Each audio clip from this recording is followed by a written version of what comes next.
Louvado seja o nome do Senhor. Hoje o título é A Verdadeira Prosperidade. E as duas frases para você compartilhar nas redes sociais são: onde a razão mal pode andar, a fé pode nadar. Essa é uma frase do Thomas Watson. Muito bem. A segunda frase: assim como Jacó, nós passamos a vida procurando bênçãos nos lugares errados. Essa frase é do Timothy Keller. Então, compartilha aí nas tuas redes sociais, reflita sobre essas frases e seja abençoado.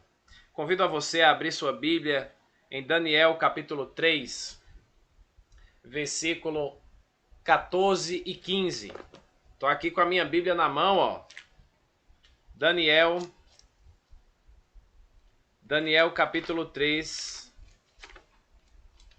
versículos 14 e 15. Capítulo de hoje é especial, não é? Muito especial. Eu vou dizer para vocês, aqui a gente compartilha apenas uma parte. A gente não estuda aqui o capítulo todo. Então é importante você estudar. Estude o capítulo todo. Hoje mesmo eu vou deixar uma bênção aqui só para quem estudou. Eu poderia compartilhar com vocês algumas citações aqui da serva do Senhor, mas eu vou deixar só para quem tiver a coragem, tiver aí a disposição de ler este capítulo, ok? Capítulo 11, a verdadeira prosperidade. Certo? Leia esse capítulo, vai ser uma bênção para você, para a sua vida, para a sua família. Certo? Não se esqueça disso. Daniel capítulo 3, versículos 13 e 14, não é? 13 não, é o 14 e o 15, perdão. Daniel capítulo 3, versículos 14 e 15. Preparados aí? Então vamos lá. Falou Nabucodonosor e lhes disse: é verdade, ó Sadraque, Mesaque e Abednego, que vós não servis a meus deuses, nem adorais a imagem de ouro que levantei? Agora, pois, estai dispostos, e quando ouvirdes o som da trombeta, do pífaro, da cítara, da harpa, do saltério, da gaita de foles, prostrai-vos e adorai a imagem que fiz. Porém, se não a adorardes, sereis no mesmo instante lançados na fornalha de fogo ardente. E quem é o Deus que vos poderá livrar das minhas mãos? Olha só esse texto, queridos. Até então, Sadraque, Mesaque e Abednego, você lembra dos nomes verdadeiros deles, não? Lembra? Se você lembra do nome dos três, coloca aí no bate-papo. Eu quero ver a sua interação. O nome original dos três. De Sadraque, Mesaque e Abednego. Qual é o nome original deles? Coloca aí nos comentários, no bate-papo. Eu quero ver quem é que vai lembrar. Tá bom? Interage aí conosco. Então, o rei Nabucodonosor ali percebeu, foi informado de que os três jovens eles não se curvaram diante daquele monumento. E aí? Então o rei chama, eu não estou acreditando nisso, eu estou falando aqui nas minhas palavras, eu não estou acreditando nisso, vocês que são tão inteligentes, vocês que são tão sábios, vocês não se curvaram. Ó, eu vou dar uma segunda chance para vocês, viu? Vou dar uma segunda chance para vocês. A gente vai tocar de novo aí os instrumentos e eu quero ver vocês se curvarem, porque se vocês não se curvarem, tá vendo aquela fornalha de fogo ali? Eu vou jogar vocês lá dentro. E eu quero ver quem é o Deus que vai livrar vocês. Sabe, Nabucodonosor, ele estava sempre à procura de livramento. Estava sempre à procura de milagres. Olha aí o pessoal. o pessoal colocando os nomes aí, não é? Tem gente que tá aí se confundindo, né? Ai, ai, ai. Alguém respondeu aqui. Belsazan. Belsazan não existe, viu? Não existe Belsazan. Certo? É Ananias, Misael e Azarias. Ok? Quem respondeu assim está correto. Ananias, Misael e Azarias. Era o nome original daqueles três, viu? E aí o nome que foi dado para Daniel foi Beltesazar. Ok? Ok, gente? Então, é, é isso, certo? É isso aí. Foram os nomes que eles receberam ali. Vamos colocar aí assim, do rei, não é?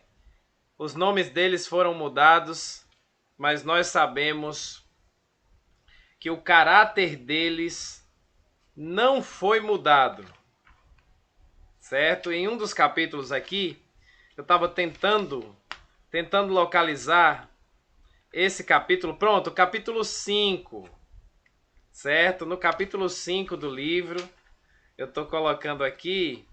Então você tem justamente essa mudança, certo? Daniel, o nome dele foi mudado para Beltesazar, ok? Beltesazar, que significa que Bel proteja o rei.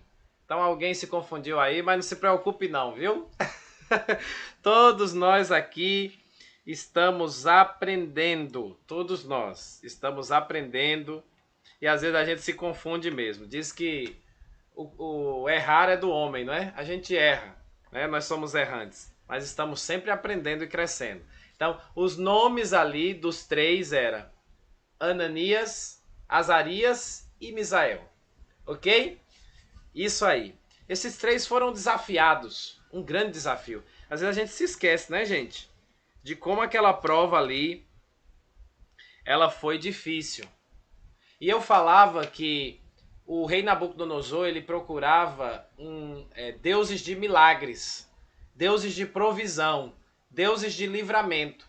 E tem muita gente que procura isso na igreja. Você deve conhecer alguém que procura os milagres de Deus e não o Deus dos milagres, certo? Inclusive, a palavra de Deus diz que uma multidão seguia Jesus. Por quê? Por que uma multidão seguia Jesus? Porque as pessoas amavam a Jesus? Porque as pessoas o admiravam, gostavam de estar em sua presença? Tinham deleite espiritual? Era por isso que as multidões acompanhavam Jesus? Infelizmente não. As multidões acompanhavam Jesus. Olha aí a irmã Virgínia colocando aí. Errar é humano, perdoar é divino, mas permanecer no erro é diabólico. Olha que interessante essa frase. Olha aí, muito bem. Dá para compartilhar nas redes sociais também, viu? Ó, vou repetir. Errar é humano, perdoar é divino, mas permanecer no erro é diabólico. E aproveitamos para agradecer pelos 36 aparelhos conectados aí conosco via Zoom e também pelas pessoas que estão conectadas conosco de todo o Brasil e também do mundo, como a irmã Virgínia, nossa querida irmã e amiga lá de Portugal. Deus abençoe a senhora e sua família, tá? Muito bem. Então, queridos, veja, muita gente tem procurado as realizações, os feitos de Deus, os milagres de Deus, aquilo que Deus pode fazer, assim como aquelas multidões. As multidões que seguiam Jesus estavam querendo ver os milagres, estavam querendo ver as curas, as multiplicações que Jesus fazia, a cura dos cegos, coxos, leprosos, né? As pessoas queriam ver com os próprios olhos e sempre estavam ali acompanhando a Jesus. Então muitos querem os milagres. Vocês lembram que Jesus uma vez ele pregou um sermão muito duro, não é? Um sermão assim que mexeu, que sacudiu as pessoas e todos foram embora, só ficaram os discípulos. Olha que interessante. As pessoas não queriam ouvir as palavras de vida. As pessoas não queriam ouvir a verdade. Elas foram embora. Elas rejeitaram a Cristo. Jesus olha para os seus discípulos, e diz assim: vocês também vão? E Pedro, sempre antecipado, ele disse assim: para onde nós vamos? Para onde nós iremos? Se tu tens as palavras da vida. Então, gente, vai chegar o tempo em que aquele que é de Deus vai permanecer sendo de Deus. E aquele que não é de Deus, esse vai sair, esse vai se retirar da igreja. Tá? É interessante isso. Muito interessante. Porque o joio e o trigo estão juntos na igreja. Mas quando a coisa apertar, quando a sacudidura vier, de fato, já começou, eu creio que já começou a sacudidura. Já temos aí algumas coisas acontecendo, pessoas deixando. Veja que interessante. A pandemia. Eu imaginava que a pandemia ela iria aproximar as pessoas mais de Deus. Porque geralmente é na dificuldade, na adversidade, que as pessoas se aproximam mais de Deus. Mas eu percebi que aconteceu o contrário. Eu percebi um tipo de evasão na igreja, um esfriamento na igreja, justamente no cumprimento de um sinal. Então, quando vem a adversidade, as pessoas são tentadas a abandonar a fé. É o que eu tenho aprendido. Quando a adversidade vem. Ou seja, o que deveria, ou o que em outro momento aproximou as pessoas de Deus, hoje estão fazendo com que elas se afastem de Deus. É muito interessante isso, queridos. O novo perfil das pessoas. O perfil atual das pessoas. A adversidade vem, elas querem se afastar. Queridos, será que nós estamos sendo cristãos de fato? A palavra de Deus tem feito alguma diferença na nossa vida? Porque veja, se sabemos que o que antecede a vinda de Cristo é guerras e rumores de guerras, e isso acontece, o que é que eu deveria fazer? Me afastar? Não! Me aproximar cada vez mais, os sinais estão se cumprindo. É uma coisa que não dá para explicar. O ser humano, ele não é lógico. O ser humano, ele é muito emocional, ele é muito sentimental. Ele é muito levado pelo seu próprio coração. Enganoso é o coração do ser humano. Então é por isso que a gente precisa tanto ser alimentado diariamente e crescer em graça. Afinal de contas, essa jornada dos 21 dias, as semanas de orações que tivemos, os movimentos de oração que tivemos, faz parte de um projeto chamado Crescendo em Graça. Nós precisamos de crescimento, nós precisamos nos aproximar, nós precisamos estar ligados à videira, permanecer em Cristo. Então deixa eu te perguntar, quando a adversidade vem em sua vida, quando as dores, as lutas, as aflições vêm, quando as suas orações não são respondidas da maneira como você deseja, qual é a sua reação? Como você lida com isso? Você se afasta? Você como poderia dizer, você perde a sua fé em Deus? A sua fé em Deus, ela está fundamentada em milagres? Em realizações de Deus? Em respostas afirmativas aos seus pedidos? A sua fé está baseada nisso? A sua fé está baseada nos milagres de Deus? Meu querido, minha querida, se é assim, então a sua fé está fundamentada nos motivos errados. A nossa fé deve estar fundamentada no Deus dos milagres e não nos milagres de Deus. A nossa fé deve estar embasada no amor a Deus sobre todos e sobre tudo. Se nós não amamos a Deus, se nós não adoramos por aquilo que Ele é, então a nossa oração não é verdadeira. E o Pai, Deus, está procurando adoradores que o adorem em espírito e em verdade. Não apenas pelo que Ele faz, porque Ele sempre está trabalhando ao nosso favor. A palavra de Deus diz que todas as coisas cooperam para o bem daqueles que amam a Deus. Estamos dispostos a receber de Deus o sim. Estamos dispostos a receber de Deus os milagres, mas não estamos dispostos a receber de Deus a provação, as dificuldades, os desafios.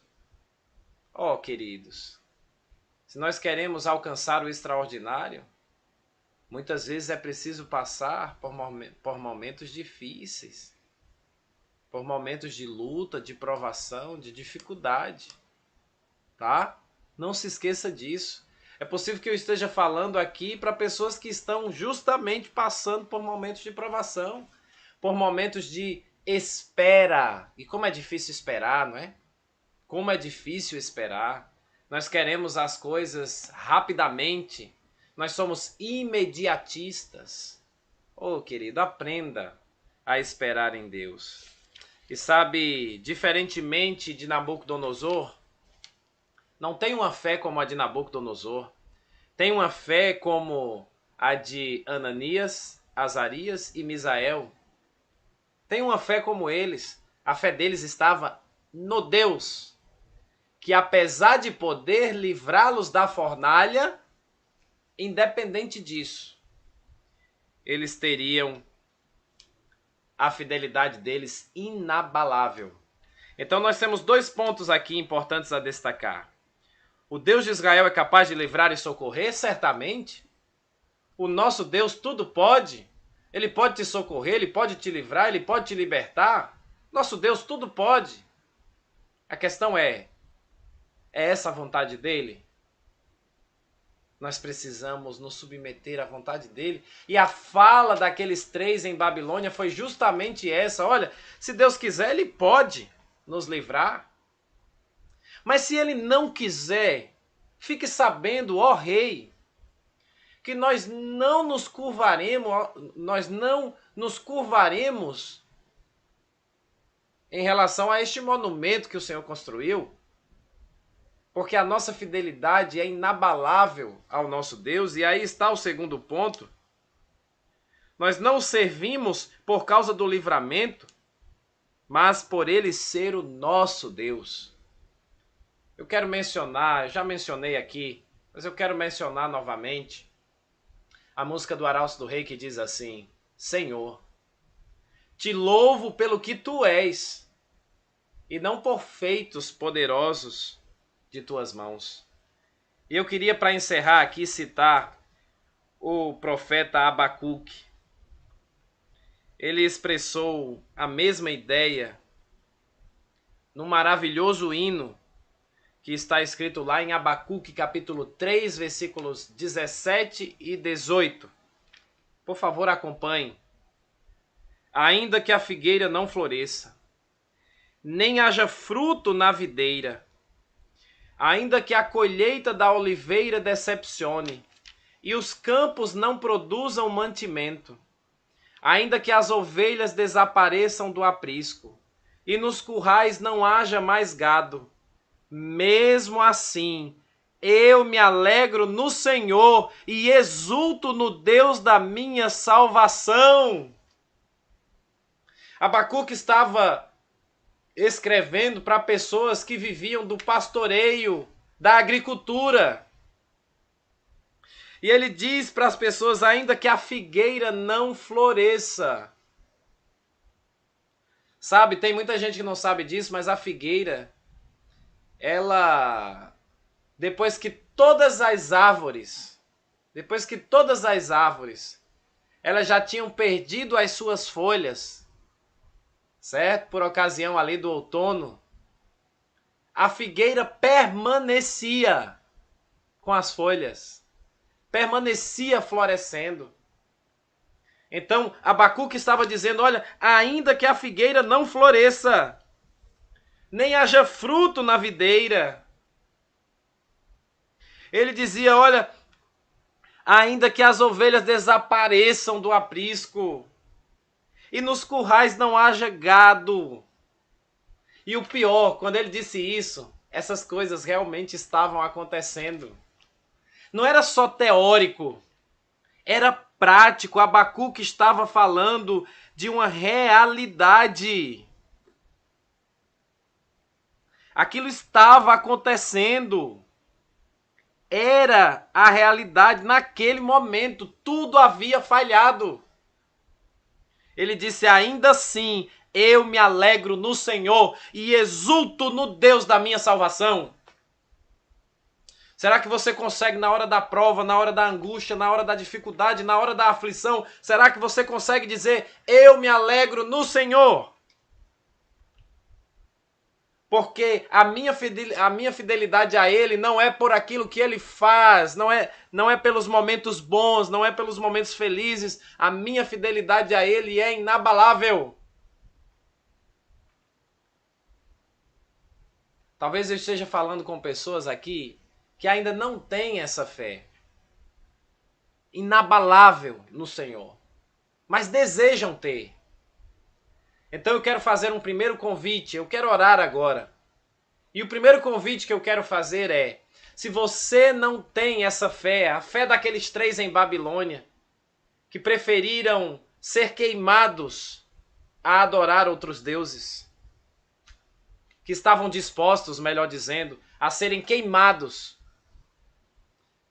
Se você ainda não tem uma fé semelhante à fé de Abacuque, que estava vivendo em momentos de total escassez e ainda assim dizia, eu me alegrarei, eu me alegro no Senhor e exulto o seu nome, exalto o seu nome. Se você ainda não tem uma fé semelhante a essa, eu quero orar por você. E se você deseja permanecer em Cristo, independente da prova, independente da dificuldade, ser fiel a toda prova, como diz uma música, como diz um tema jovem aí anterior. Se você deseja isso, para você, para a sua família, eu também quero orar por você. Então, fecha teus olhos, pensa no céu, pensa em Jesus e vamos juntos orar. Querido Papai do Céu, nós estamos aqui, Senhor, porque queremos ter um encontro real contigo, uma experiência real com o Senhor, porque nós entendemos que somos herdeiros do reino, príncipes e princesas, mas nós não queremos, Senhor, ser fiéis a Ti apenas pensando nas coisas do reino, nos milagres do reino, na realização da nossa vontade. Nós queremos ser herdeiros do reino por conta do rei, porque amamos o rei. Nós queremos que a nossa fidelidade seja inabalável ao nosso rei e Senhor. Nós queremos ser fiéis a toda prova, não importa o que aconteça. Senhor Deus, é possível que estejamos passando por momentos de tribulação, por momentos de provação. Talvez eu esteja aqui orando por alguém que está justamente vivendo, quem sabe, os piores momentos de sua vida. Senhor, dá força, dá ânimo. Pode ser que eu esteja falando com pessoas aqui que não têm ainda uma fé semelhante à daqueles jovens em Babilônia, ou mesmo de Abacuque. Mas nós queremos, Senhor, nós te pedimos, assim como está relatado em tua palavra, alguém te pediu, me ajuda a ter mais fé. Nos ajuda, Senhor, a melhorar. Nós queremos ser cada dia mais semelhantes, não apenas àqueles jovens ou a Abacuque. Nós queremos ser cada dia mais semelhantes a Jesus. Ó Senhor, nos ajuda a sermos uma referência em nossa casa, a sermos sacerdotes do lar. Ó Senhor, nos dá sabedoria, nos dirige com o teu Santo Espírito. Nos ajuda para que, naquele grande dia da tua volta a esta terra, nós possamos subir contigo de mãos dadas com a nossa família. Esse é o desejo do nosso coração. Em nome de Jesus. Amém. Que o Senhor te abençoe e te guarde. Que o Senhor faça resplandecer o seu rosto sobre ti e tenha misericórdia de ti. Que o Senhor sobre ti levante o seu rosto e te dê a paz. Tenha um dia maravilhoso na presença do Senhor. Nos vemos amanhã, se Deus quiser.